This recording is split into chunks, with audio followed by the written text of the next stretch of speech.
सिंध के कच्चे में डाकुओं के खिलाफ ऑपरेशन जारी है। बागड़जी में पुलिस कार्रवाइयों के दौरान 6 डाकू हलाक हो गए, 30 जख्मी हुए, जबकि 35 डाकू सरेंडर कर चुके।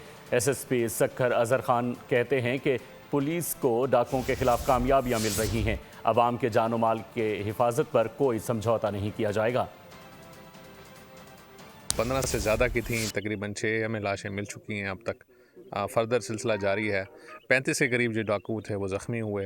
फिर इसके अलावा उसका देखा देखी जब ये इतना सख्त एक्शन देखा गया तो डाकू ने सरेंडर करना शुरू किया। तो इस इलाके में जो दहशत की अलामत बने हुए थे, जिस तरह से कश्मीर जतोई और उनका पूरा गैंग था, उसने पूरे गैंग के साथ सरेंडर किया कानून के सामने। इसी तरह से रजब जतोई और उनका पूरा गैंग था, उसने सरेंडर किया कानून के सामने। फिर इसके अलावा दीगर क्रिमिनल्स, जिस तरह से यहाँ पे शफीक था और वो भूरो और बाकी लोग थे, उन सब ने बारी बारी कानून के सामने हथियार डाले और रियासती रेट को उन्होंने एक्सेप्ट कर लिया। तो अभी ऑपरेशन जारी है।